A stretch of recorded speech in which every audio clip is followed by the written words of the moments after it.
Okay,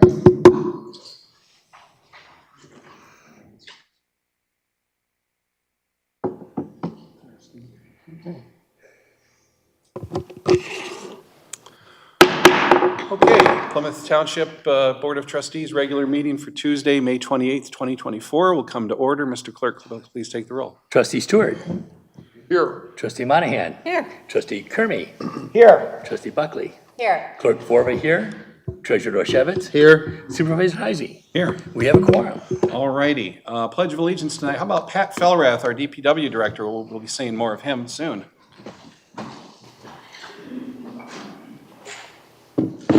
Allegiance to the flag of the United States of America and to the republic for which it stands, one nation, under God, indivisible, with liberty and justice for all. Thank you, Mr. Felrath. Don't sit down there, Mr. Felrath, because this is National Public Works Week. And we'd like you to come forward to accept this proclamation in honor of National Public Works Week. As you know, we honor and recognize all of our various departments throughout the year: police, dispatch, fire, you name it.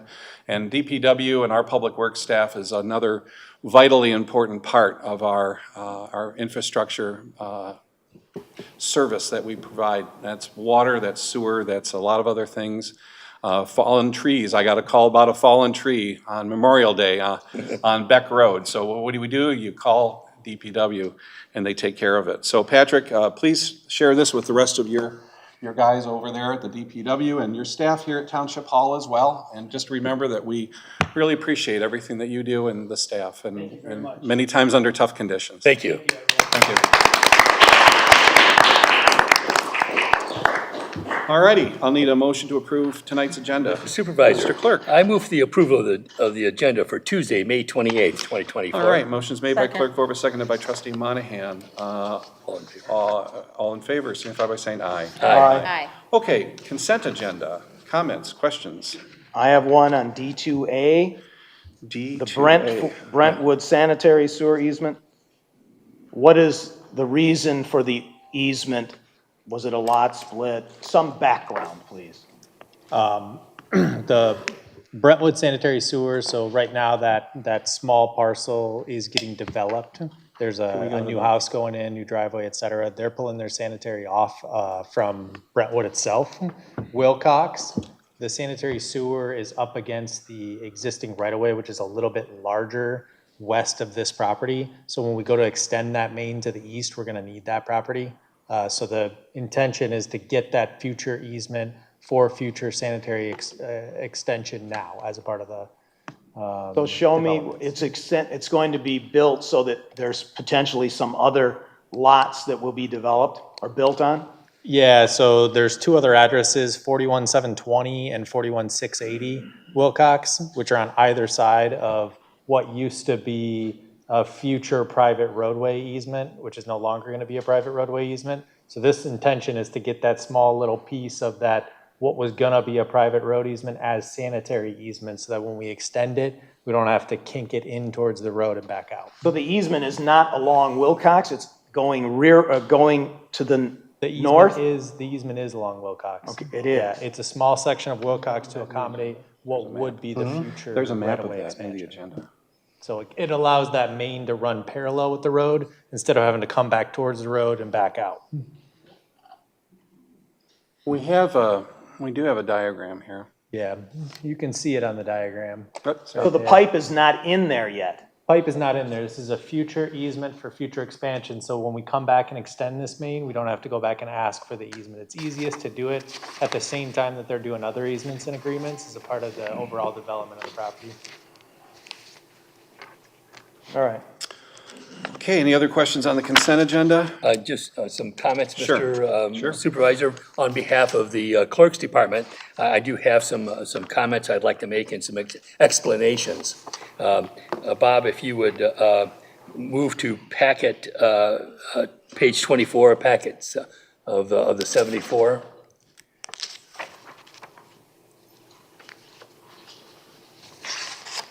Right, next one first. Okay, this is a little background. prior to this year, whenever someone signed up for application ballots, they signed up for a permanent list. That permanent list was not for a permanent ballot list. It was for a permanent list to be on the application list, so that every election, you would receive an application first. So a number of people, not everyone, but many people, thought that once they signed up for this, that they would get a ballot automatically. And we've had to field these calls for many times for many elections. So prior to this year, when you were on the permanent list, you were on the permanent application list, which means you would automatically receive an application. This year, the law changed because of the vote of the people. Over 2/3 of the people in this community and in the state voted to make changes in the Constitution. One of the changes is that there would be an automatic ballot list. So in the last application process that was sent out last December, there was a portion on the application for people to check to be on the permanent ballot list. So Bob, if you would go back to the previous. So this is an example. The one on top is a type of application that you would receive prior to this year.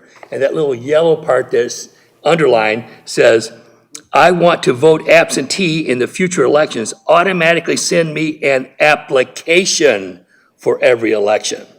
People understood that to be that I was going to automatically receive a ballot. That's not true. So if the second one, which was sent out in December for the February presidential, it says automatically send me an absentee voter ballot for each future election for which I am eligible. So on the previous top part there, we had over 11,000 people on the permanent application list. So we mailed those out diligently as we were supposed to. However, only half of the people sent them back in. That means that was 5,800 people who either one, didn't send it back in, or didn't check that box on the second one saying I want a ballot. So what we decided that as opposed to having at the last minute, the last few days, the last week or two, all of a sudden 5,800 people saying, gee, where's my ballot? We produced, go back to the next, a notice to the public saying, listen, you are getting this because you either one, didn't check the box, or you didn't send it back in. If you expect a ballot in the upcoming elections, you need to send this in. So anyone who has received this or is going to receive this notice from me, you need to send that back in, or you will not receive a ballot in the August or November election. So it's important for you to do that. Also note, very frequently in elections like in November, or again like we had in February, people are gone. Our snowbirds, many of us snowbirds, we are a mature community, are gone.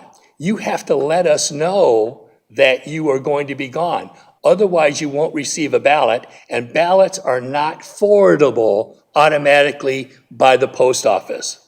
An application is, but a ballot is not. So if you're going to be gone for this August election, you have to let us know. If you're going to be gone in November, you have to let us know. Otherwise, you will not receive a ballot. And so what we're trying to prevent is at the last minute, thousands of people saying, where's my ballot? And then with 1 week to go, there would be not enough time to get you the ballot and then you send it back to us. So please, if you are in receipt of this notice or that you're going to receive this notice, when you do, please send it back in. And if you're going to be gone at either one of those times, you have to let us know so that we can then put the new forwarding address on the ballot. Now, From now on, you are not going to receive an application like before. The law has changed. So you have to let us know. The only caveat to that is that on presidential elections, as in the, Bob, go back to the other previous, go to the top one. You see, there's something for you to select a ballot style. I want to have a Republican, I want to have a Democrat, or a nonpartisan ballot. So in the next presidential election, you will not receive a ballot automatically unless we send you something similar to this where you select a ballot style. So, but for the next two elections, you have to request a ballot in order to get one. And then in 26, a non-presidential election, you're not going to get an application unless you have selected to be on the permanent ballot list. So I'm encouraging everyone that when you receive this, if you've already received it, if you're going to receive it, please fill that out and send it back in to us. And again, just to reiterate, if you're going to be gone, we have to know that because ballots are not forwardable by the post office. So thank you for your time on that, and hopefully that helps explain that process, which has been heretofore kind of confusing because people would call me and say, I've already checked that box. Well, you checked the box for an application, not a ballot. But that has changed now, so hopefully this helps clear that up. Wow. What date will this be mailed out? It's already been mailed out, What date was it mailed? a couple of weeks ago. And we're receiving stuff back. I'm just talking about it now because I want to make sure that people understand that this is really important. Now, you know, sometimes the mail runs really slow, so you may not have even received it yet. In a couple of weeks, we're going to reevaluate, and if there's 1,000 or 2,000 people that have not received, we haven't received it, we're going to send out another notice because we don't want anybody to be caught in the lurch. But, so if you've received it, please send it back in. If you receive it in the future, send it back in. Now, if you don't, you can still, of course, vote early. We have 9 days of early voting, and then you have the regular day of voting, as you always have at your regular locations. So I don't know if people are planning on voting in person early or not, where thousands of people have not responded, or they were under the misunderstanding that they thought they were going to get a ballot. So please, if you historically got a ballot, please send this back in. If not, give us a call. We'll send you another one of these notices so that you can get on that list. Jerry, as of a week ago, I did not see on the website, on our calendar, the August 6th primary. Yeah, the August 6th is the primary. I know, but is it on our website calendar? Should be, because it's been noticed. It's been noticed. Where by- would I find it? I would go to clerk. It should be under the clerk's elections.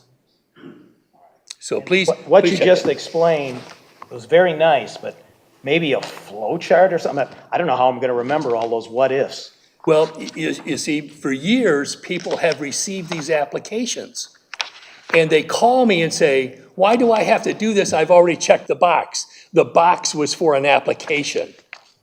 Now it's for a ballot. So in the future, one of the problems that I have with this process is that in the past, I got to check your signature twice on the application and on the ballot. Now I'm going to only have an opportunity to check your signature on the ballot. Now, we check diligently, we do that. Matter of fact, we've caught people trying to vote for someone else and we've prosecuted them.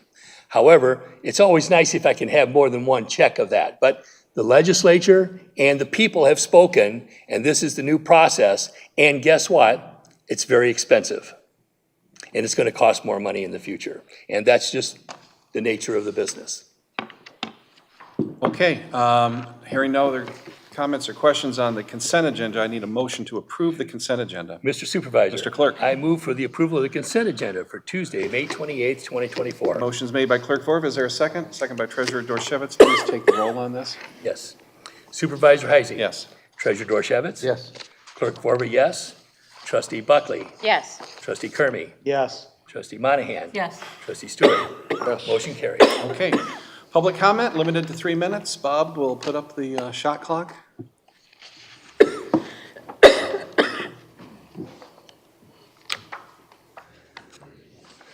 Mr. Stewart, can you hear me down there?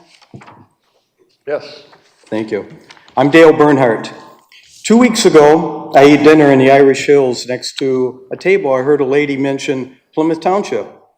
And she was telling her friends she was moving from Rolling Oaks to escape the traffic, the noise, and the warehouses. She moved there 8 years ago because it was quiet and peaceful. Mr. Heisey, you let these warehouses located here without any adequate access to the expressway. There's no consideration for residents or streets.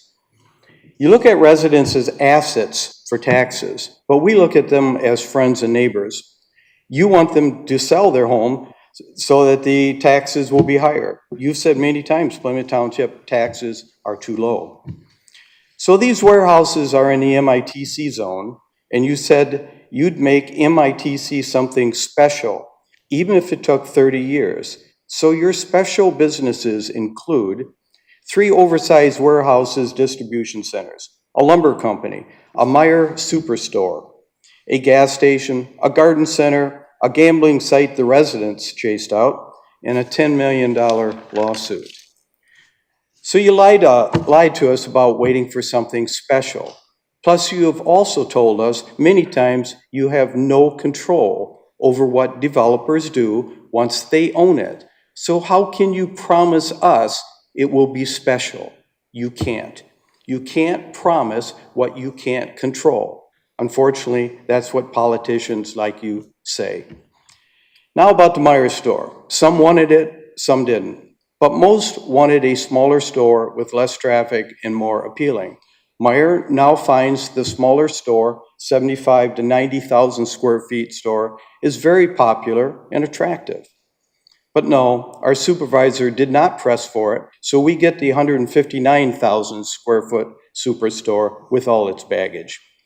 Mr. Heisey, you could have worked for us rather than Meijer. Remember, you promised Meijer you'd help overturn our own planning commission denial of Meijer. So interesting how our township works. Money talks. Redico, the developer for Meijer, gives your campaign fund $1,000 on 8/21/23, then $1,500 on 9/21/23. Then Meijer is approved by you on 9/26/23. David Lutowitz gives your fund $1,000, and then he's appointed to the Planning Commission. So give to your campaign fund and you get special considerations. People of Plymouth Township, your township is for sale. And Mr. Heisey and his Economic Development Coordinator will ensure developers get what they want, but they must bring their open wallets, because Mr. Heisey, you're all about pay to play. Okay, thank you. Anybody else? Good evening. My name's Anthony Delmonte. I live in Plymouth Commons, Cook Avenue. I left John a brief, some notes that what I'm going to present to you. My wife thinks I'm crazy. Also, thank you very much for your service. I appreciate it, and I empathize with a lot of you. So anyway, so my dilemma is I bought a home about a year ago, and I paid taxes based on a house that the square footage was wrong. The square footage was stated as 4,094, and it turns out that it was 3,359. So my question, and that's been adjusted recently with the township assessor's office. So at that time, I paid the previous owner's taxes, which was $8,565.77. What I'm requesting is a partial refund for that tax because basically I overpaid based on a 4,000 square foot house over 30 versus 3,300. So I'm asking for a refund. The conversations that I've had, basically this is kind of a unique situation. And so I'm seeking Sir, if something you want to from- give me a call tomorrow, take my card and call my office tomorrow, and I'll look into it for you. Okay, well, I'd like the whole audience or the council to listen to me. The other part of this is give you an idea with AAA. I've had AAA insurance for many, many years. And I called them, and there was no questions asked. I received a refund on the premium adjusted for the new square footage. So I'm requesting that. I think it's a common sense thing. It has nothing to do with that the new assessment is obviously much, much higher. But the whole point, based on that tax amount, I was taxed over and above. The previous owner who owned the house since 96, it was built in 96, he obviously has been overpaying taxes, but he obviously didn't know or he didn't care. So that's my only question, and I would like you to consider it. Like I say, to me, it's a no-brainer. Yeah, give me a call tomorrow. We have to follow the state law, so I can look into it for you. Well, I so had a can't- conversation with you, and basically, there was nothing that you said you could do. You talked about the That capping. a couple You talked weeks about ago? the capping of the property, which Right. has no bearing on it. You take the taxes that I paid, the taxes were premised on a much larger home than what it is. Therefore, there's a refund required. I've already had a conversation with you, and it was to no avail. Really, So that's all I have. your argument is really with your realtor. As a buyer's agent, he has a fiduciary responsibility to review all the information. So I would go to my realtor. No, you gotta and- be kidding me. What are you No. talking about? I'm telling, Yeah, your you're way real- out of line. It has No, I'm- nothing to do with realtors. Yeah, no. The Your Plymouth your Township- realtor Wait a has an minute. obligation to check this information. No. And he failed, so your Wait a minute, the your bottom problem is line, with the realtor. you have a responsibility when the house was built. How in the world did you come up with 4,000 square feet when it was 3,200? Let's back up to day one. It was probably You're- submitted by the builder All right, that so way. far, the conversations I've had with the people here has been basically zero. They don't know what to do, or they don't want to do anything. No, you have a legitimate complaint, but your complaint is with your Okay. realtor. Yes. Would it help for him to talk to the assessor? I'd like the council to review it. What is your address at Cook? I gave everything to John. You John's still- got it, okay. You have it. John's got all the detail that I just iterated to you. So thank you very much. Thank you for coming. Thank you for allowing me to talk. All I right, thank appreciate you. it. All right, anyone else? Mr. Birmingham? Hello, my name is Steve Birmingham. I live in Lake Point subdivision, and I'm the president of the homeowners association there. I wanted to take a minute to thank the board and the fire department.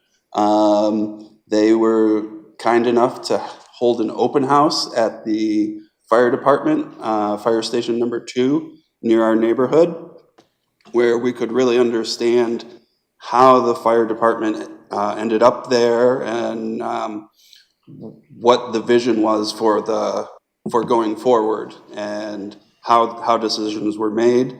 So I was able to attend. Many of our residents were able to attend, and then we were able to go to the open house where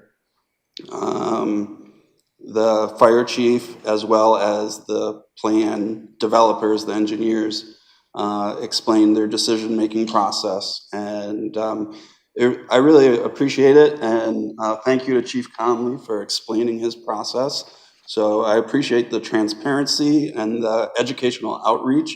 It really makes me feel much better, or feel good about the long-term strategic vision of the project. Thank you. Okay, thank you. Anyone else at this time? All righty, then we're going to move on to new business, item F1, Patrick Fellrath. We have the Ann Arbor Road Water Main Replacement Project. Pat, if you could tell us a little bit about that. And once again, I'll remind you, you are a tall guy, so please speak clearly and forcefully into the microphone. Thank you. Good evening, board members. Before you tonight is a recommendation for a contract award to replace a water main at Maryland Avenue in Ann Arbor Road. This is a water main that crosses under Ann Arbor Road at Maryland Avenue. Trustee Dorashevitz, if you have the map, can you please bring it up? What did you want? The map I forwarded. The one you sent me an email? Yeah, this afternoon. Wasn't this an issue before, Patrick? Wasn't there some issue? Yeah, so what happened is this segment of water main that ranges anywhere from 100, I would approximate 150 feet, was subject to a major break in the year 2020. Yeah, I thought I remembered. I'm sorry, I And- thought I copied it onto this flash drive, but I didn't. My fault. Okay. We're gonna have, do you want me to, Yeah, well, so where is it again? LA Fitness across the street.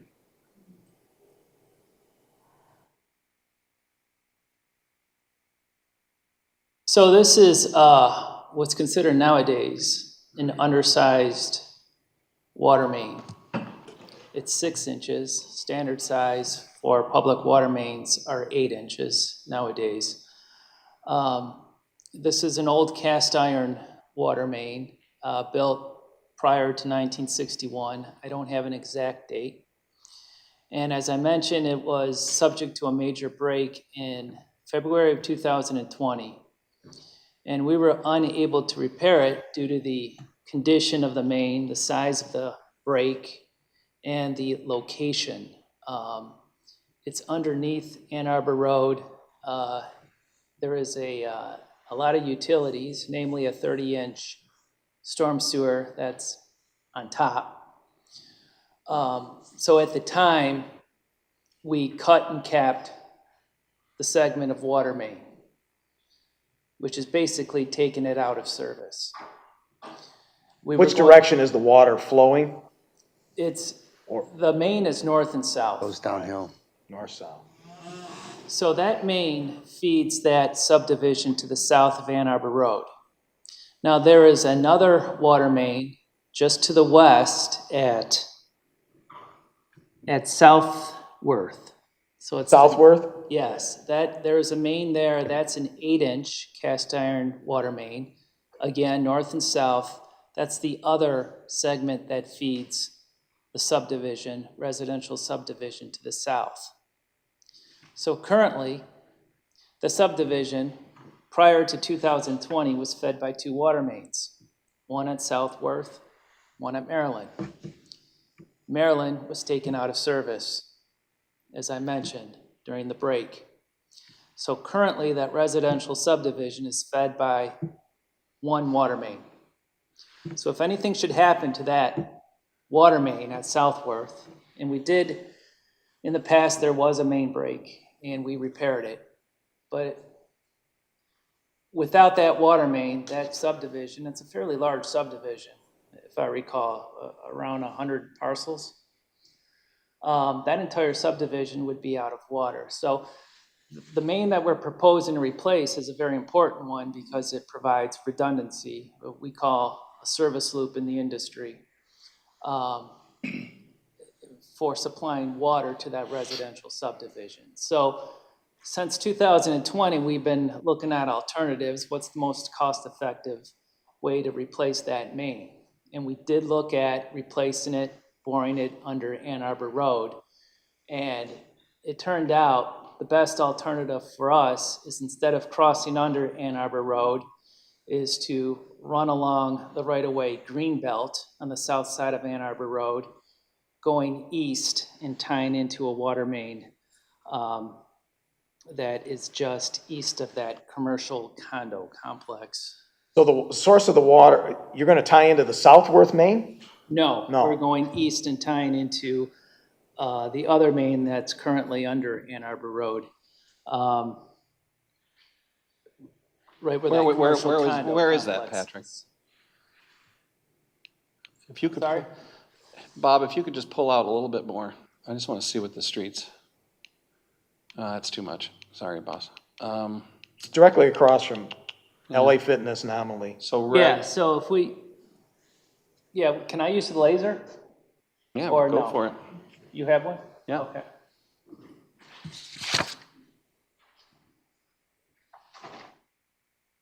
Don't break it.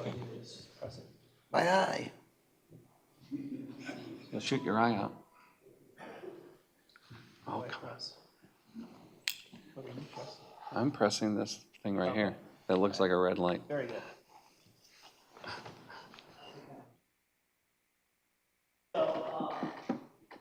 So right here is Maryland. So the current water main we took out of service across Ann Arbor Road, north and south, right here. Only water main that serves this entire subdivision is this water main that crosses that southward.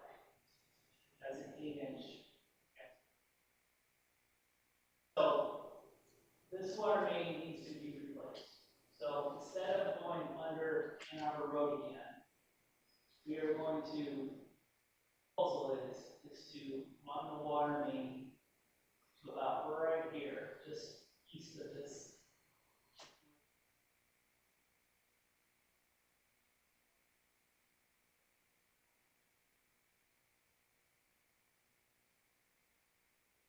Running water main from here to here, and into north and south. Provide a loop redundancy for this, but it also is going to provide redundancy for this being tied into this. So you'll have redundancy, so all you're doing is you're tying in, and you're gonna tie into where it used to come across at Maryland, and then so the redundancy for the office building will come from the southward side, so you'll have a loop. Yeah, we'll have a loop, so if anything should happen to this existing water main that crosses Ann Arbor Road about right here, this complex will still get water From there, from there. okay. So the complexes to the east that face Haggerty Road are unaffected on the, Correct. those They're are, already, they get their water in Haggerty somewhere. And they, you know, they already have loops here, you know, go to Haggerty. So this is unaffected. That's in this entire subdivision. Okay. what percent of our neighborhoods do not have a looped system? Yeah, unfortunately, we have a lot of dead-end mains. You know, because some of these subdivisions that went up, for example, along North Territorial, Ann Arbor Trail, you just have that one drive that goes into the subdivision, and the water main just goes straight up to the north and ends in a fire hydrant. So a lot of them don't have loops, but this one's a fairly large subdivision. Those other ones that have dead-end mains, you know, are not as of the size of this type. So value for the money, you think this is a good use of funds? I do, because it's a risk, especially because that existing main's under Ann Arbor Road. So if anything should happen to that main under Ann Arbor Road, you're not talking about a quick repair. You're probably talking about tearing up Ann Arbor Road, which in itself will probably cost more than what's being proposed here. Yes. And we're gonna be under the gun to fix it because we'll have 100 homes without water. So I think it's important that we reestablish this loop.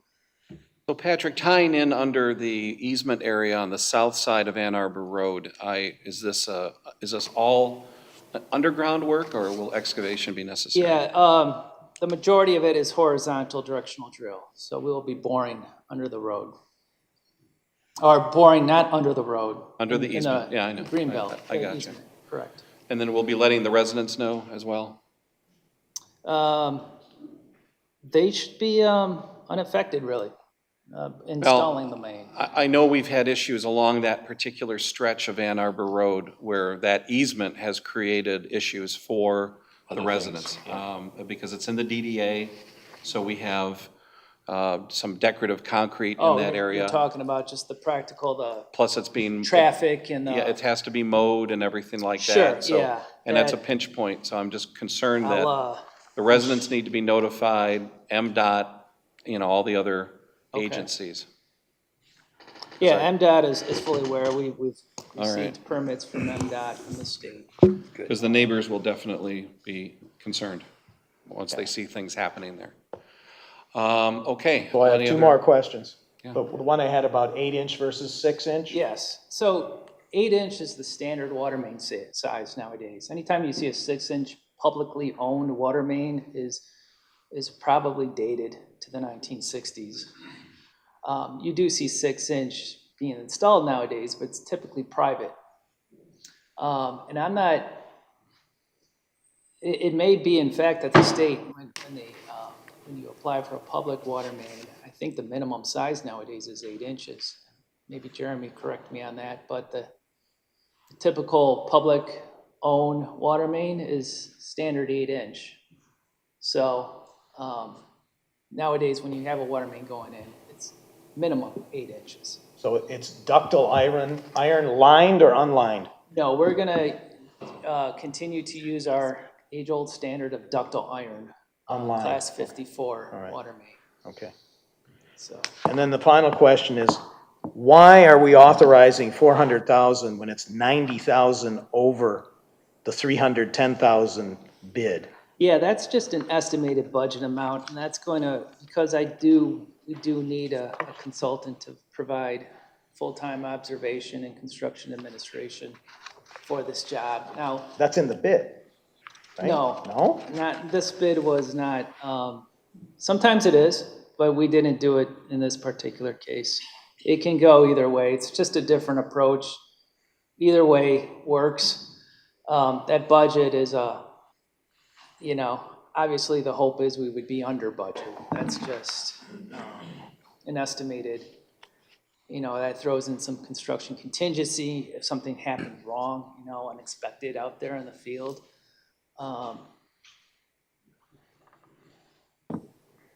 But yes, yeah, sometimes you have it all works out the same though. You're either paying it through the contract or you're budgeting it, paying it directly to the consultant.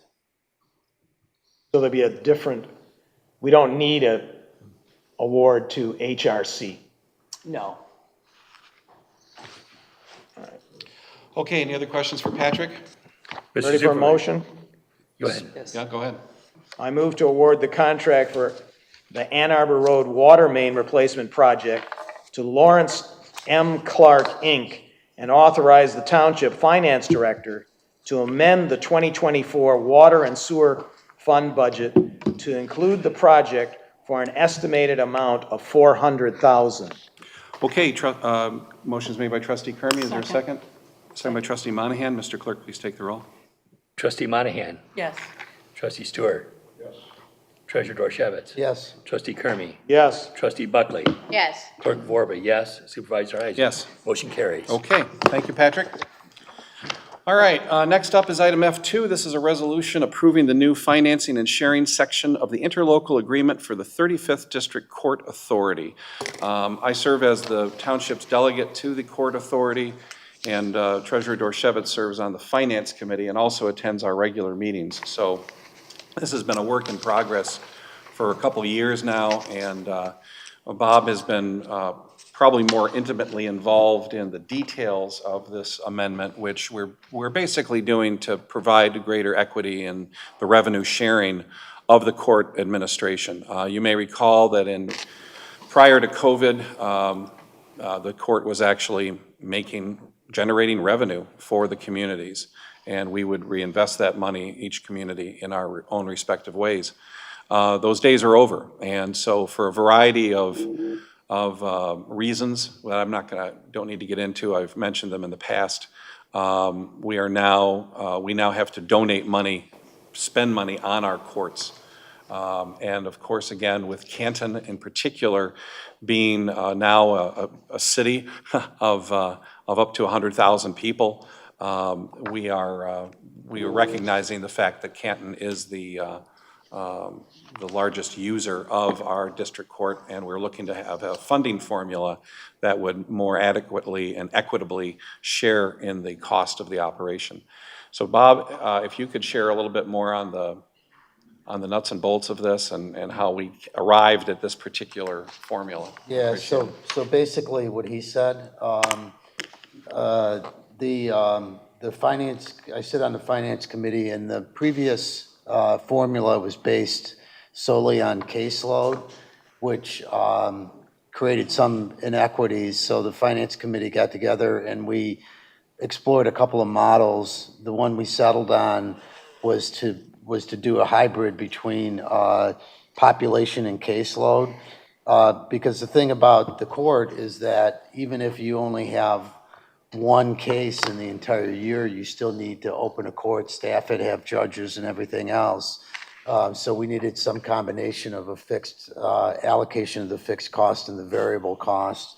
So the formula that we came up with was to create fixed cost. The fixed cost element, which is about 40% of the overall expense, is based on a pro rata share of population. So the population of each community relative to the population of the 5 communities in total.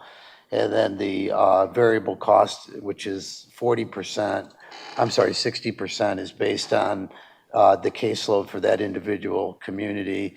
So for this year, what that resulted in was three of the communities will actually pay more, which was Northville City, Northville Township, and Plymouth City. Canton pay more. Plymouth City and Plymouth Township will pay less this year. So, but everybody was agreeable to the formula because it was, it's fair. So there's an interlocal agreement between the 5 communities that was entered into in 1989. And that's the governing body, the district court authority, the governing body for the court. And we needed to make a modification to that interlocal agreement, which is included in your packet. And so the other communities have all approved it in their boards, and I'm bringing it back to you to ask for us to approve it. So what percent of cost and what percent of revenue will Plymouth Township receive and pay in this year? I'm an old versus new. What was the old system percentage and what is the new system percentage? So the old system percentage was based only on caseload, which was 17.87%. The new system is a combination of population and caseload, which is 16.1% for population and 17.87% for caseload. So it's not a huge swing, but it does take into account the fact that if a community, for whatever reasons, chooses to use the court less, they're still paying. When it was just based on caseload, if you didn't write any tickets and you didn't use the court at all, you would pay zero. That's just a theoretical, of course. But under this system, you're still going to pay 40% of the cost, even if you only have one case that you bring to the court. 40% of the cost allocated across the communities. Right. So if the court makes money, our percentage is the same, 16.1? Yeah. And if they lose money, we pay 16.1% of the loss. Right. That's what we're doing now. Right, it's close. The numbers, like I said, it didn't swing that much, but it would swing if you modeled it, and it would swing a lot as caseload varies. Because we needed to take into account some factor that says when you open the doors, if the doors are open, you have expense. Fixed costs. Yeah, you have fixed costs. Okay, any other questions for Bob or myself? Mr. Supervisor. Mr. Clerk? I move to approve Resolution 2024-05-28-29, authorize the township clerk and township supervisor to execute the interlocal agreement on behalf of the township. Motion's made by Clerk Vorba. Is there a second? Seconded by Treasurer Dorchevitz. Mr. Clerk, please take the roll. Clerk Vorba, yes. Trustee Kermy. Yes. Trustee Buckley. Yes. Trustee Monahan. Yes. Treasurer Dorchevitz. Yes. Trustee Stewart. Supervisor Heisler. Yes. Motion carries. Okay, thank you very much. Next up is item F3, authorization to proceed for the next phase of construction of a new Lake Point Fire Station. There is a typo in, did I ever get I never got my pointer back. He likes it. Felrath. He took it home with him. Is it up on the podium? No. Up here anyways. I don't see it. Oh, yeah, it's right here. Can't trust those engineers. Build those I'm telling building you. guys. Yeah, you gotta watch them. As DPW, here we do DPW month. Looks and like this- we're gonna be using the court after all. Theft. All right, so there is a minor typo here. It's not April of this year. That should say April of 2023. That's when we began this process. So other than that, I don't have any other issues with the memo. It's pretty self-explanatory. I'm not going to read it to you. I'm assuming that it's been reviewed. I do have two of the principals here from Partners in Architecture, PLC, that we've met them before. If you two guys could come forward to the podium, just give us an update on what's new or different since we last met, and then if there's anything that you want to highlight in this, in the materials that you've presented tonight.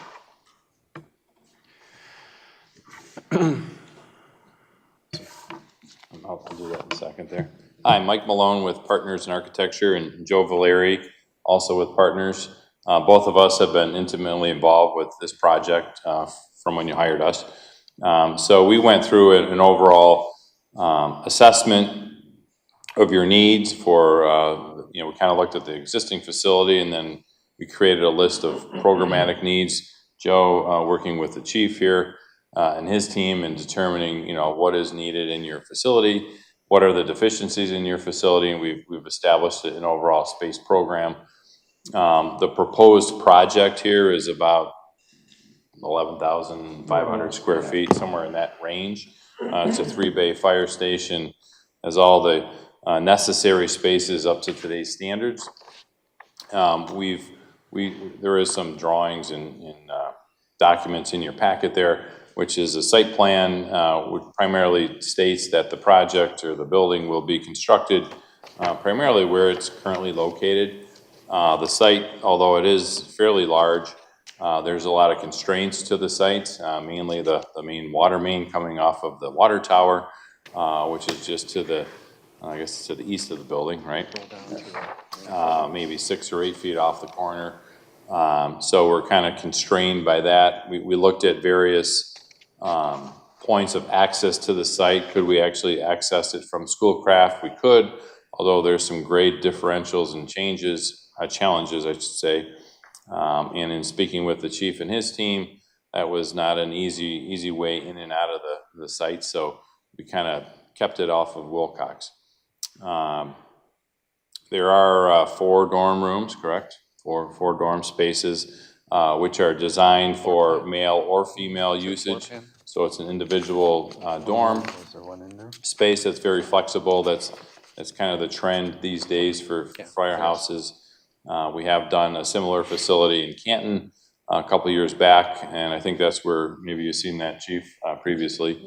So we kind of are building upon that. We've made some improvements to the layout actually in this diagram here. There's a small day room and kitchen space, which is pretty typical in any firehouse.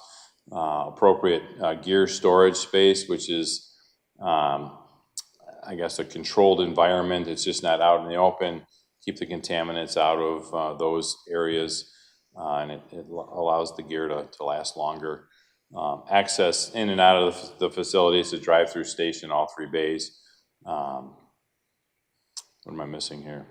Anything else? We got a small mezzanine on the right-hand side there, above that small center space there. You see the stairwell there. Yeah. The aesthetics of this building, I mean, this is conceptual design. If you go to some of the next slides there, you'll see it'll be a brick exterior. It'll be very complementary to the neighborhood. We know we're kind of close to the townhomes to the west there. These are just possible material colors. You know, we have to really get into the selection of all that at some point. Metal roof is what's proposed. Very aesthetically pleasing facility. It'll blend in with the neighborhood quite well. Are you currently doing the new fire station number 4 in Canton? We are, and that station is really intended to be a duplicate of their station number 2. There's a few minor changes to it. Mainly, they don't need a hose tower, so we've eliminated that. But the configuration is pretty much the same as what they've already built. For the Canton facility. For the Canton right. facility, yes. Are you also doing the new Northville facility on 7 Mile? We are doing the Essential Services Complex, which is a combination of police, fire, and DPW. North of 90,000 square feet total development. You know, it's a much bigger project, but yes. Much bigger, they yes. broke ground. Far more expensive as well. Yes. Okay, let's open it up for questions then, for any of these gentlemen up here, including the chief, so. No one else has any questions? All right. Usually when you start with a project like this, when you're going to the next step, you have a timing plan that shows when the drawings will be done, quotes. And the second thing you have is what are we committing to in dollars tonight that's not in here? There's no dollar commitment that I see. 8.3 million is the complete construction. I'm talking about the next phase, which is all paper. And maybe, I don't know if estimates are in it, but there's no timeline in here. That's unusual, isn't it? I've never seen a project where you're asking for money where you don't have a timeline. Okay. Where is it? Is that the last of the question? I can address all of that. Do you got more? Okay, you're gonna hand it out? I'm gonna explain it to you.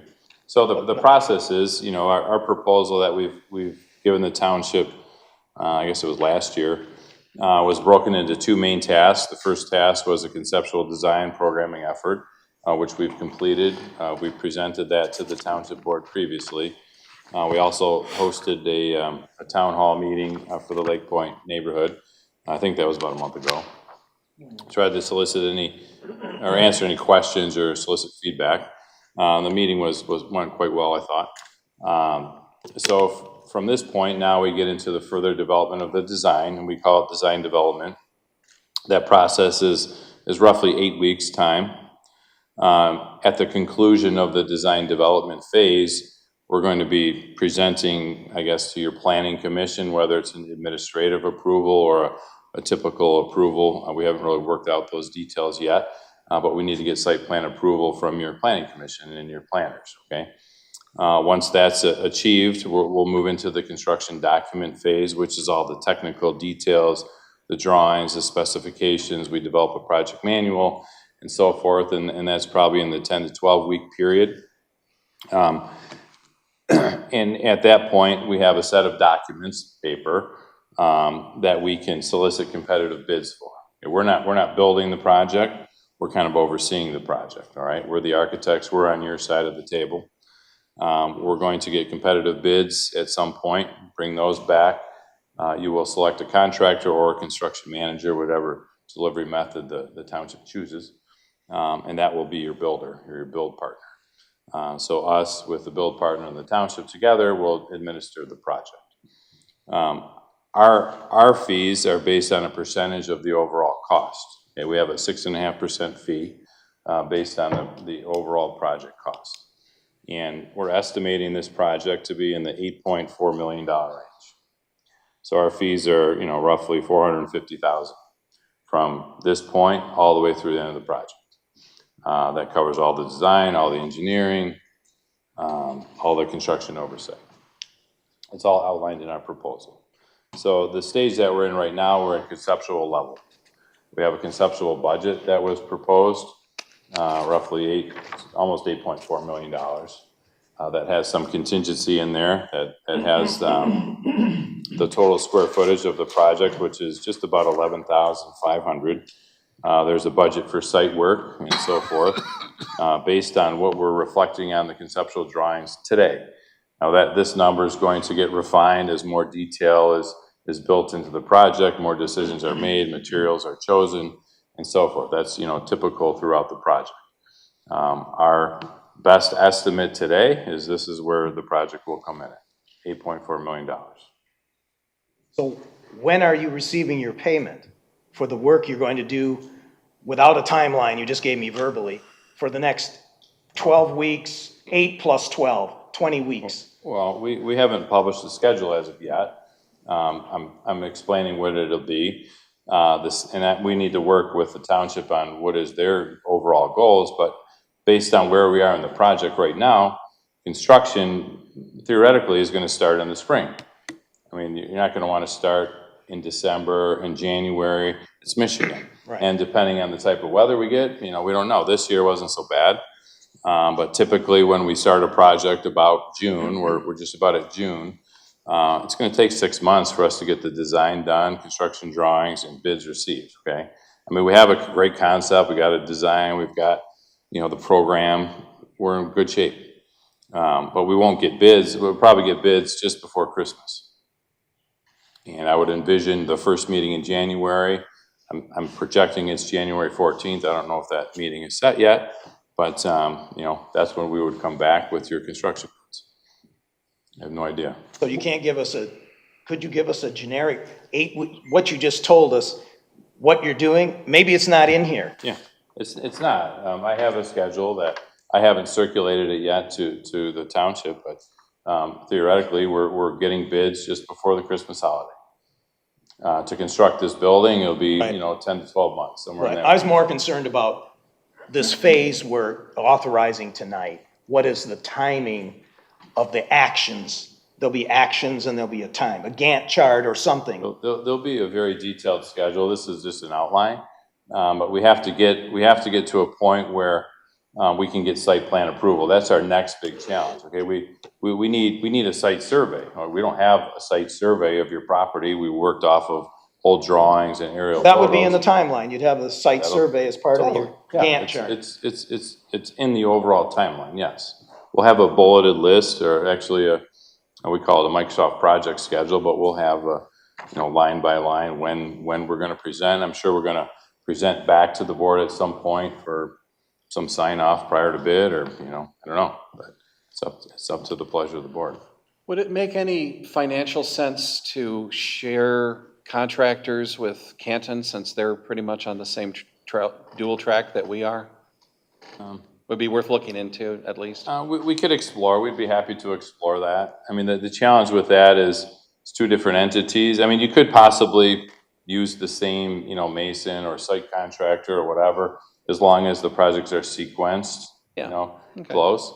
I mean, we're doing a similar, well, it's for the same municipality. We're doing 2 fire stations at one time for the city of Warren, and they're staggered, so it kind of makes sense for them. Okay, yeah. But depending on, how theirs turns out, what kind of delays are on there, I don't know. That's fair. We'd be happy to meet and discuss it, for sure. We're just aware that there's other similar activity happening in our Totally, area, yeah. so. But one other question. You know that I talked about a basement under the living quarters. What is an estimate of the cost? Well, basement, Additional cost? a basement is very expensive. I mean, the excavation, the waterproofing, and we just explored this at another project we're doing in St. Clair Shores. It's for a police station. And the cost of the basement was just about as much as the cost of the same square footage on the first floor level, which we didn't really believe it, but our construction manager, he showed it to us. So it's very different than building a house, because the basement is much lower cost to build than the first floor of a house. It's not, finished at the same level, let's say. You lose some efficiencies. You can't just have one way down and up, you need 2 ways out. To occupy a space like that, it's really challenging without, you want natural window, or you want natural light. I mean, who's gonna wanna work down there? I guess for storage, it could work. That's what I was thinking, Then we're storage. talking, fire suppression and, yeah, it adds to the budget for sure. I mean, 3,000 square foot basement, I don't know, what our square foot cost is here, Joe, but, you know, if we use $400 or $500 The a square basement is foot. 400 a square foot? Oh, it will be. That's really a lot. All right. There's a lot of earth to exit. What do you do with all the material? You have to dispose of it, put it on site somewhere. You could build berms, I suppose, but dirt is very, very pricey. Okay, any other questions for the consultants or the chief? Mr. Stewart? Oh, go ahead. Thank you. For the chief. Thank you, Mr. Supervisor. 6 months ago, I asked for the study. Chief, thank you for the open house. I attended right away at 9:01, and you were very helpful. Response time. I would like you to assure the residents of Lake Point Sub that we're not going to lose services. Obviously, the current station will be demolished. There will not be service generated out of there, and you'll have to have coverage. And if you would just put on the record that we're not going to have any delay in response time. I appreciate it, and I have never brought this to a board meeting, but on July 18th of 2 years ago, and regularly, and the chief of police knows, 50 miles an hour on 5 Mile. Well, I was only going 30 when I turned the corner at the light of Northville Road to go east. Schoolcraft, that's one of the worst engineered intersections, and a car just, he told the chief, I just didn't see him.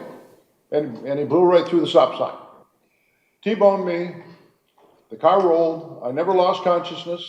I thank God for seatbelts and 180 sit-ups a day, but I was upside down until Richie Inman pulled me out. And the truck came from the Lake Point station, and it was 12 minutes. And I was counting. And I was looking at my watch while I'm upside down and on the roof of the car.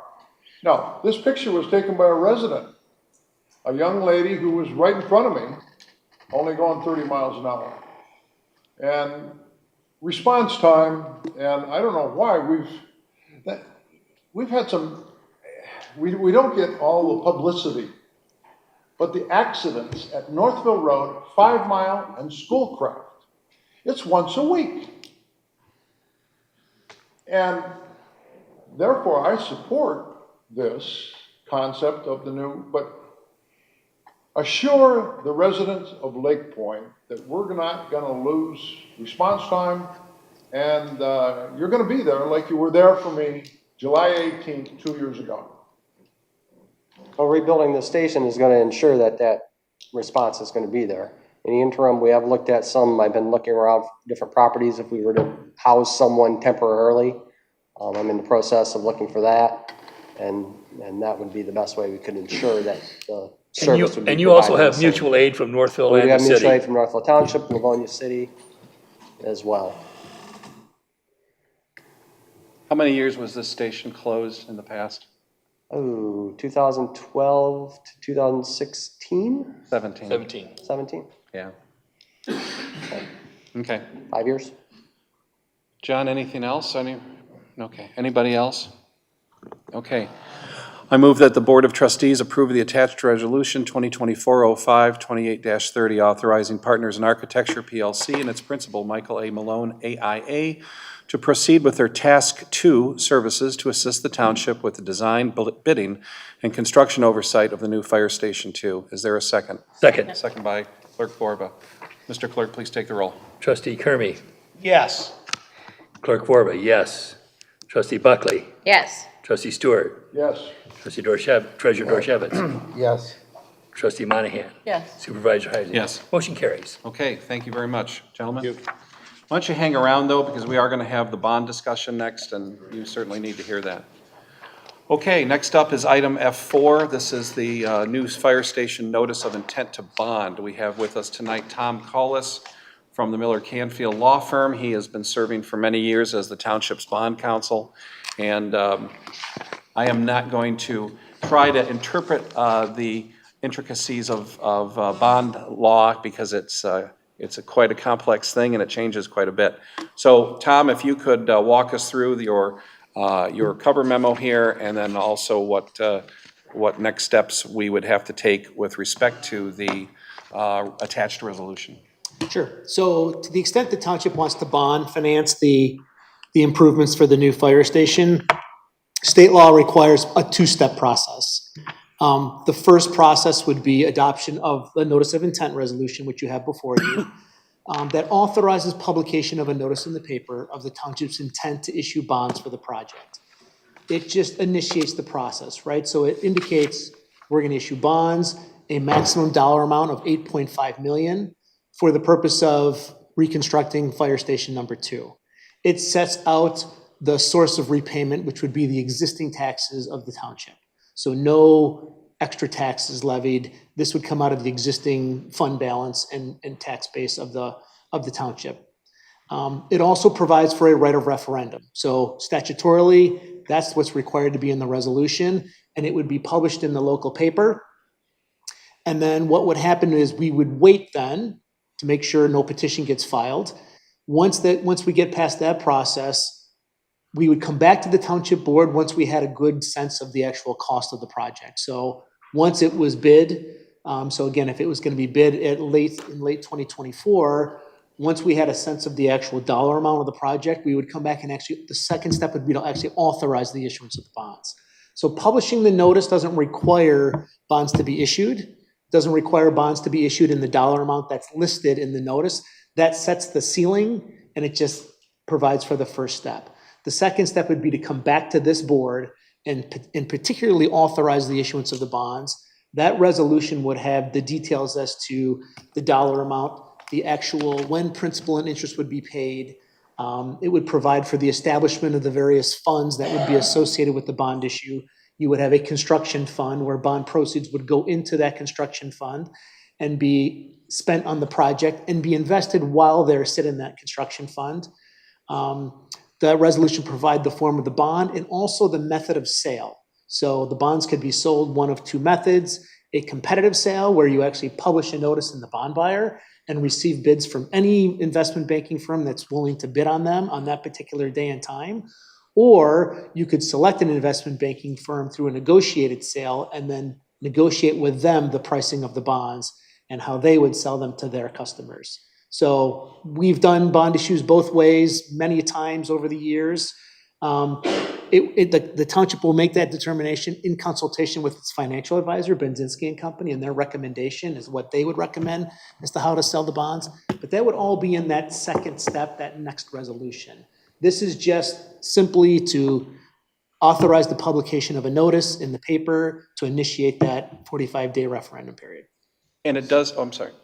It does have to be a newspaper. It has to be a real newspaper, right? Yes, it has to be printed in a newspaper, currently, under state law. Of general circulation. Of general circulation, correct. And we've addressed that with you. Could you also, you mentioned this company called Benzinski and Company. Could you explain a little bit more? What is they're not here tonight, but what is their role in this process? So every financing, when you're selling bonds out to the market or selling bonds, has really a couple of professional roles associated with it. Our role is bond counsel. So we're the lawyers that actually our role is to ultimately give an opinion to the bondholder that says the bonds are legal and invalid and binding obligations of the township and exempt from federal and state income tax.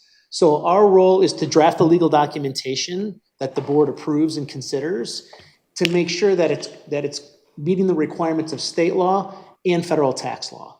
So again, the bonds would be tax exempt for two reasons. One, the township is a governmental entity issuing the bonds, and two, you're using the proceeds for a governmental purpose, which is building a fire station that's going to be used to provide services to the community.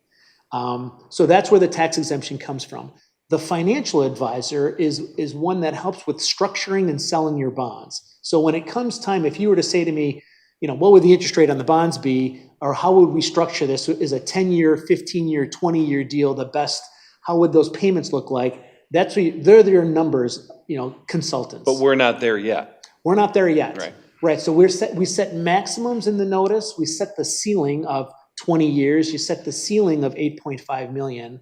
But that all gets refined when it comes time to actually put the bond resolution together. So when I draft the bond resolution, I'm doing it based off of specifications that Benzinski and Company prepares. So does Benzinski then also update our credit rating or review our credit rating? So as part of the process of issuing the bond, so that next step when you decide to go forward, if you decide to go forward, because these bonds would be sold out to the market, whether it's a competitive or negotiated sale, the market's going to require an independent rating from one of the rating agencies, either Standard & Poor's, Moody's, or Fitch Ratings. Benzinski helps with that process. So basically, you submit to the rating agency saying, we have a bond issue that we want to take out to the market. We want to obtain your rating on that bond issue. So there's a process with engaging with the rating agency. Benzinski and Company walks you through that process, helps the township assess where it thinks it might lie in the ratings categories with the rating agency, and then ultimately will help you through that process of answering the questions, participating in the actual calls with the rating agency. What's our bond rating right now? Current bond rating is AA+. So what's higher, AAA? There's only one notch to go, and it's up to AAA. And I don't want to hold you to it, but I mean, based on what you know about our township and our financial situation, which is very strong, the fact that we've got bonds that are falling off in the next, smaller bonds that are falling off the next year or two. I mean, what would be your guess, educated guess? If you don't say it, I will. We're gonna be a AAA bond. I think the township has a good case to make to be a AAA. Yeah, rating. I think we do too. I mean, I we think have that's now how the rating agencies look at this. Again, a rating agency, there's a lot of factors that go into determining a rating agency. Obviously, the finances, the structure, the consistency of the board in the sense of the debt platform. I mean, again, the township does not have a lot of outstanding debt. The community, we sit in Western Wayne County. There's strong communities along the Western Wayne County area. So those are all different factors that go in. The median income level of the community, those are all part of the rating agency analysis. So the indicators are strong.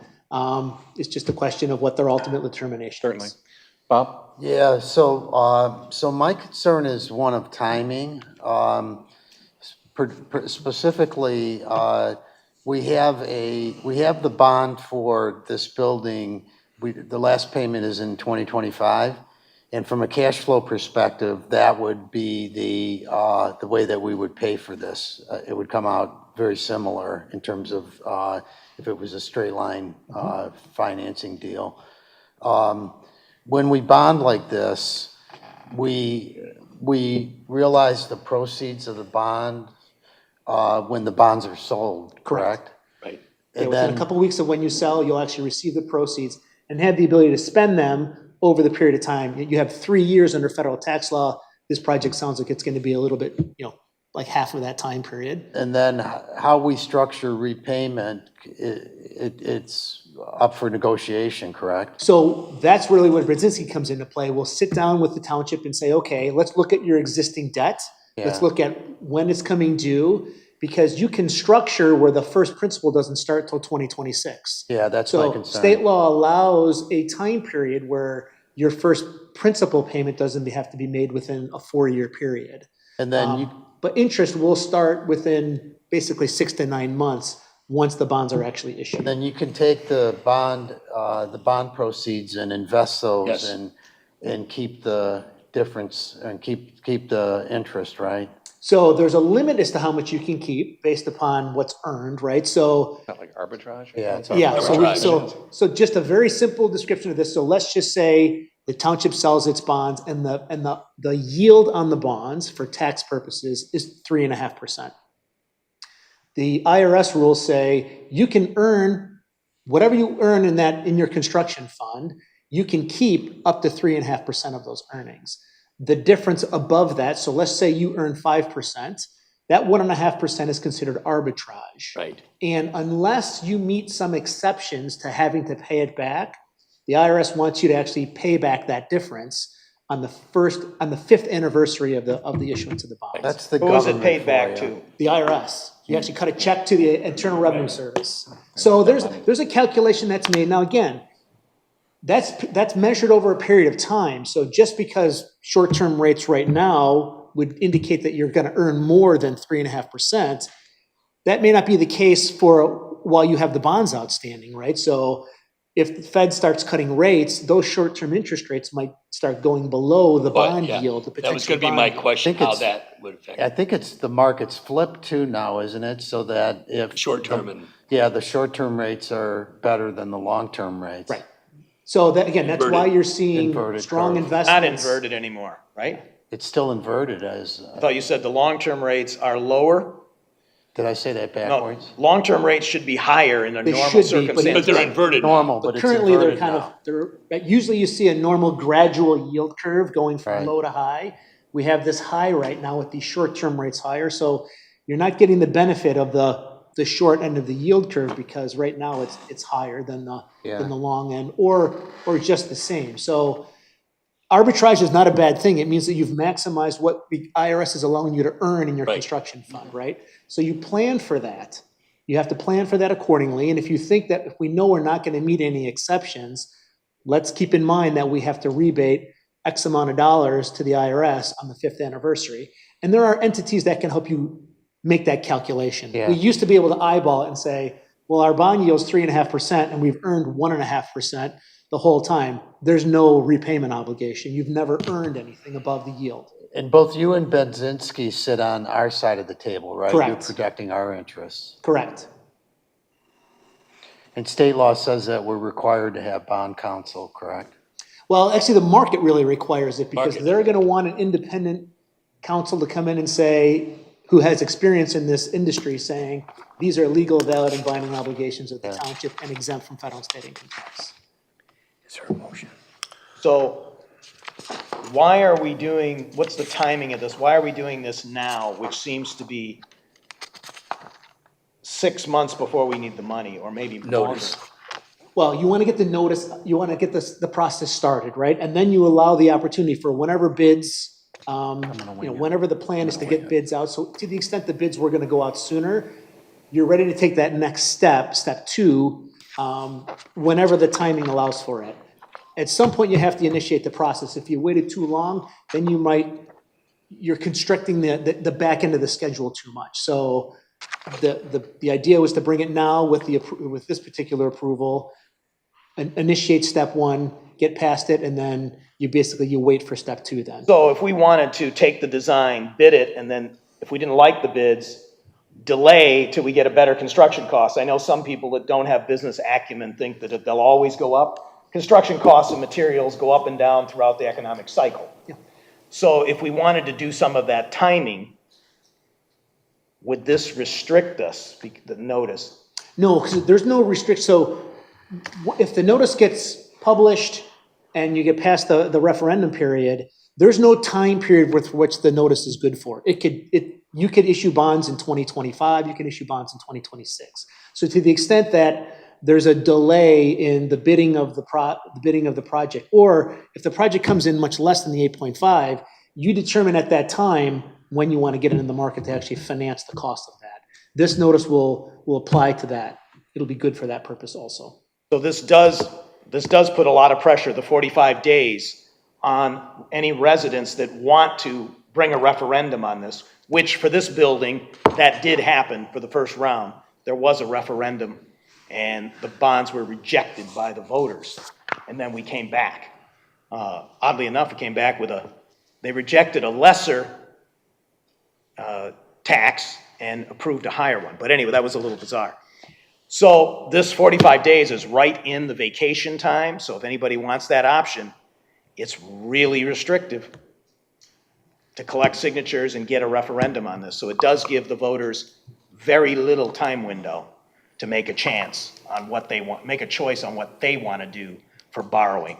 The other thing I haven't heard, Bob, is what other, or maybe the finance director is not here, what other financing alternatives are there?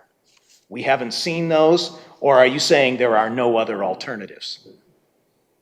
So bonds is basically how you borrow money. You can have installment purchase agreements for things like fire engines, stuff like that, but bonds are the way that you borrow money in government. What about borrowing from our water fund, which How much is in the water So fund? that's when, that's the role of Benzinski, the council, when we sit down and start having those discussions. They'll advise, looking at our cash situation and our cash flow situation over the next 2 years, they'll advise as to, what 2 the years, you mean options 20 are. years? Yeah, because we could pay cash, we could borrow money, or we could do some combination thereof.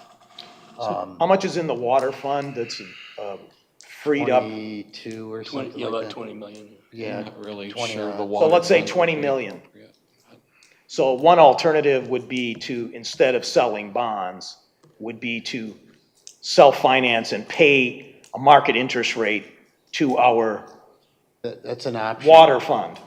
So I haven't seen those alternatives yet, but we're gonna get those, you're saying? Even though we do this notice? Yeah, I Or haven't you've s- already made the decision, we're going to bond? No, I haven't been much involved in this process yet. This is step one. We have not done the analysis, that step has not been done yet. Tom, So, I have a question. As you know, we have a very healthy fund balance right now, and I think I raised this at the last time we met with you. Could we, and I sort of analogize this to a homeowner and a home, and a mortgage. If we were to say, if this is a $8.5 million project, if we were to put $2 million down up front, are there advantages or disadvantages to that as far as the bond, in the bond world? Well, what you look at, what Benzinski will basically go through the analysis with the township is figuring out, does that have any impact on your rating? Obviously, fund balance is something that the rating agencies will look at, but also they'll analyze what are you earning on your funds that you're holding versus what you're paying out in debt service. Exactly. because that's, So there'll be an analysis You gotta that's do done, that, right? yeah, So exactly. There's an And it's- opportunity cost.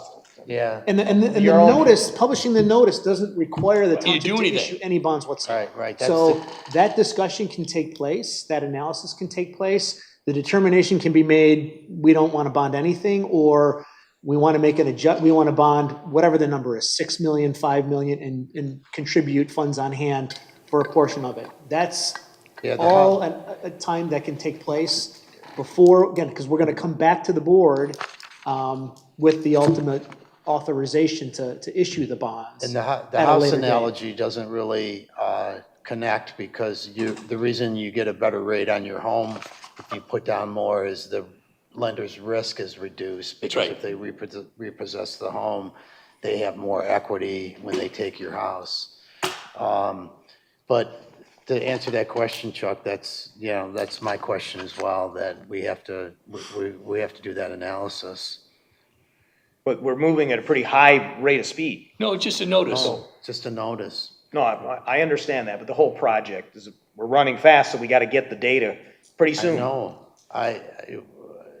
We're not gonna do anything without data. That's Really, what? illogical. Okay, we have to, I think before we make Haven't that seen any yet, decision, we so. have to know what the 2025 budget looks like, because it's a cash flow question.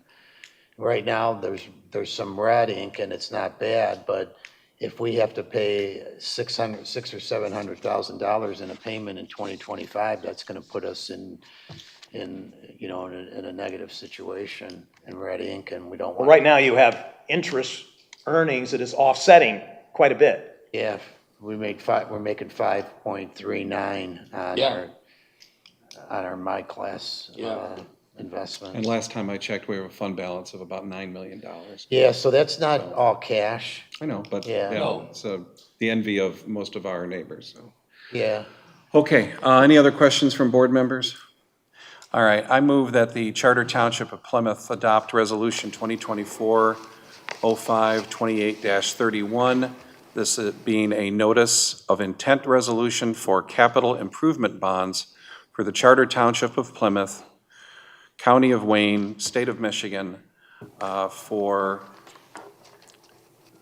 general obligation limited tax bonds pursuant to Act 34, Public Act of Michigan 2001 as amended, in an aggregate principal amount not to exceed $8,500,000 for the purpose of paying the costs of constructing, furnishing and equipping a new fire station to replace Fire Station Number 2, including demolition of the existing facility, related site improvements, and all appurtenances and attachments thereto as attached to this resolution. Is that sufficient, Mr. Colas?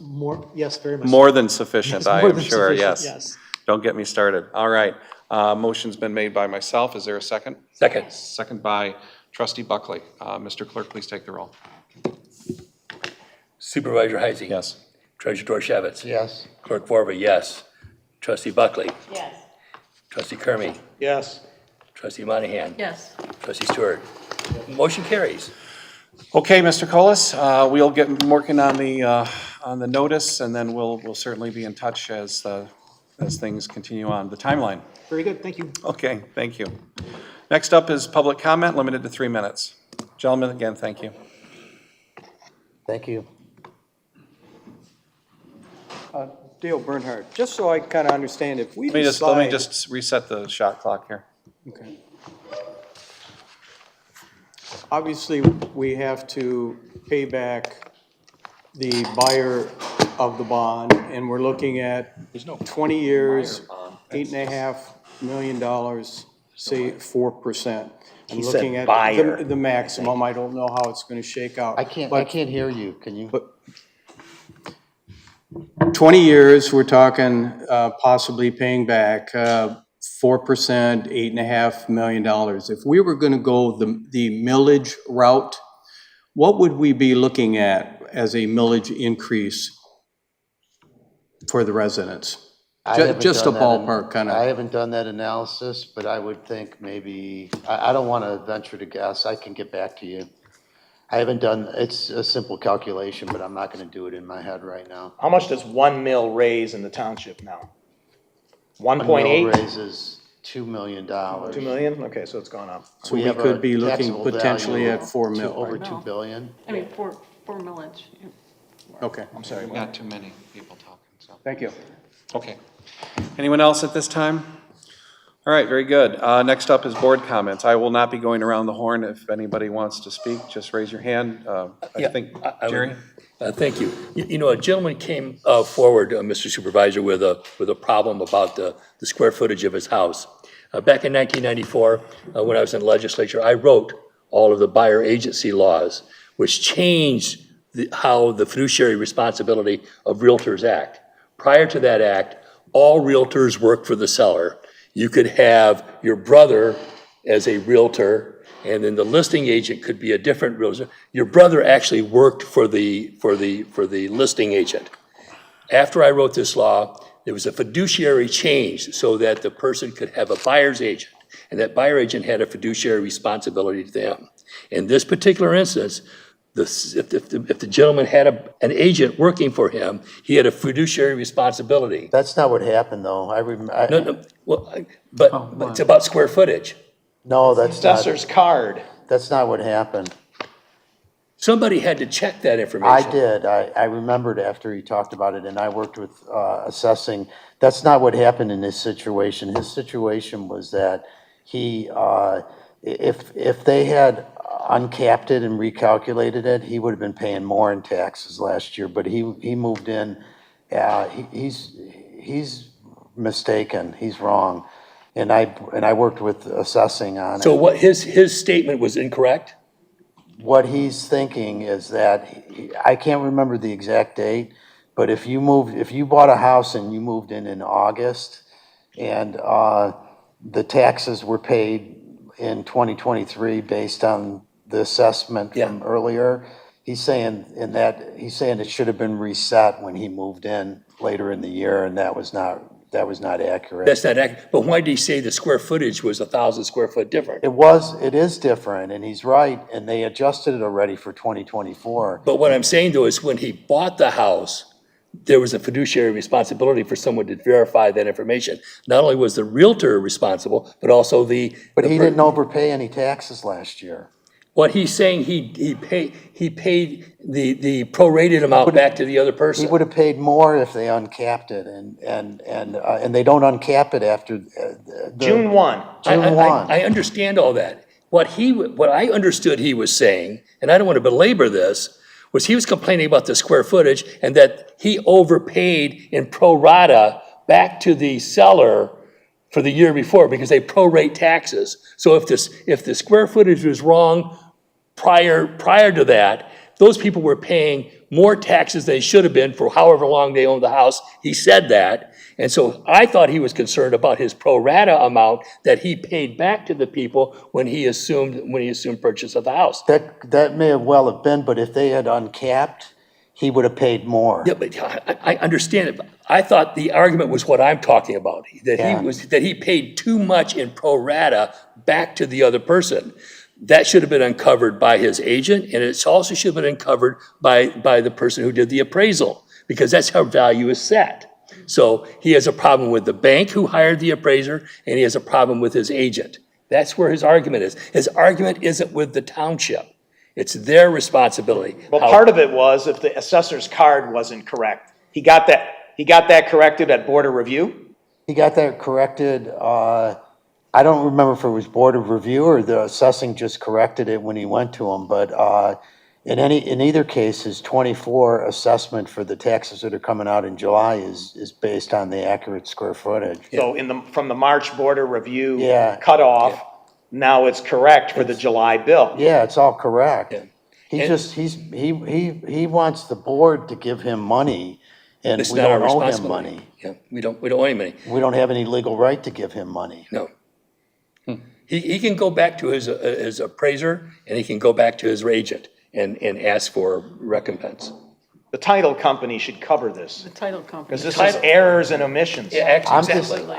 and all I told him was, I remembered after. Title insurance, that's why you buy it. Yeah, and I said, I can't give you legal advice.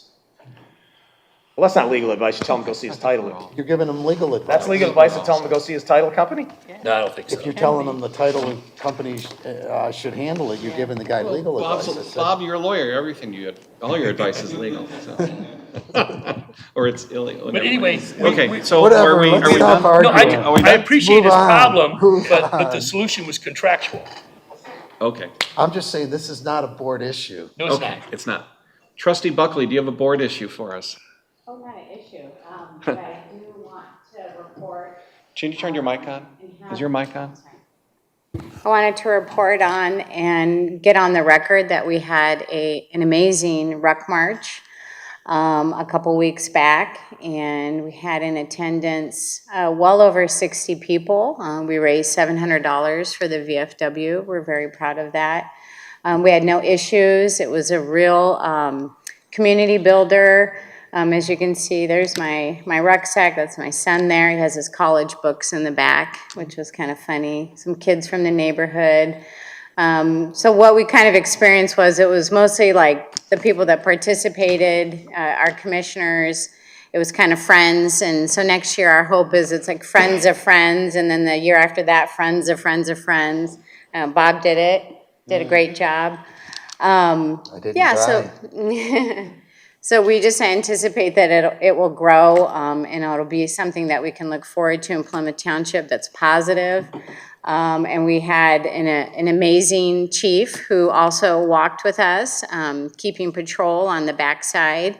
And then we had cars stationed along the way. It was just a very proud morning indeed. And honestly, going back to the VFW, since I don't rate it, I'm not a veteran of a foreign war, but it was my first time being in there, and honestly, it was like sitting in my living room with my grandfather, who was a sergeant major in the Marine Corps, and there's the guys there. Yeah, just overall, it was amazing. I can't wait to do it again next year, and just thank you all for your support with that and getting the word out, and yeah. Great. That's about it. That's a great effort for the first time out. It's never easy starting a new activity like this, and Thank you. did a great job. Great job. And also, this was a great cooperative effort between yourself, the Veterans Commission, police, our police, city police also participated, and I think we needed. And the Wayne County And the Wayne Sheriff's County Department, Sheriff, too. so it was a really good deal. And Jen, while we got you, there is a renewed interest in maybe doing a 9/11 ceremony. So I want to talk to you more about that offline.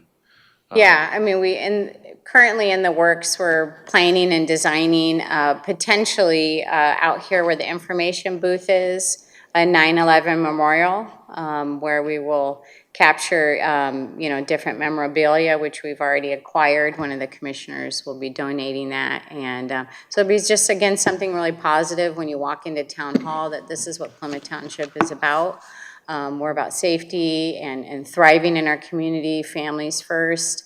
And then those that lay their lives on the line for our safety and well-being here, and just to capture that there. And so, I mean, if we can pull it off by this September, I mean, I think it'd be pretty cool to have the ceremony, kind of be in this area. But, if not, we'll figure out a ceremony someplace else. Okay.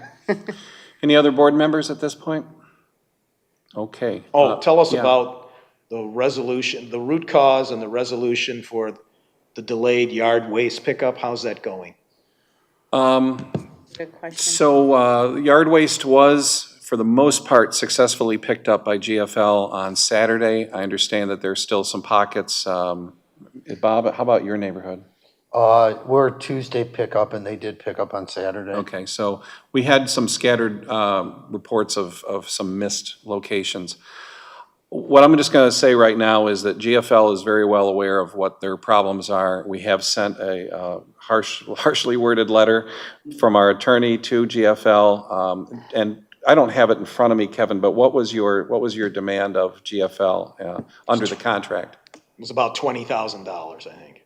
Well, basically, there's a performance bond that assures that GFL is going to perform under the contract. I sent the letter to GFL indicating that they are in violation of the performance standards set forth in the contract. I also copied that letter to the bonding company, both certified mail and first-class mail. I have not heard a response yet, but the township's remedy, if GFL defaults on the contract further, is to hire another contractor and to file a claim on the performance bond to pay for the new contractor. And again, GFL, this is not unique to Plymouth Township. This is happening in all of their communities right now. And they are very well aware of the lack of performance, and I believe that they will be taking additional steps in the days ahead. And I think that will, as soon as we get that information, we'll share it with all of you. Have they shared the root cause? Is it equipment or is it head count? They have told us it is headcount and equipment issues with their vehicles, lack of maintenance or an inability to obtain people to do the maintenance, and then just lack of personnel. So personnel actually picking up, and also mechanics and technicians for vehicle Machines, and yeah. equipment maintenance. Correct. Okay, hearing nothing else, then our next meeting is June 11th. As of now, we're going to have the annual audit presentation. Our audit is pretty much wrapped up at this point. Elizabeth Cutie, our finance director, has been working very diligently on that. And as the new normal around here, our audits are going to be done on or before the end of May. So the audit is largely complete at this point, and then the presentation will be on June 11th. We also have various appointments and reappointments to boards and commissions, and then possibly a presentation by the Historic District Commission. Otherwise, right now, I don't have anything else on that agenda for June 11th, but it's still a few weeks away. Hearing none, I'll entertain a motion to adjourn. So moved. Motion made by Mr. Clerk. Is there a second? Second. Second by Trustee Buckley. All those in favor of adjourning signify by saying aye. Aye. We're adjourned.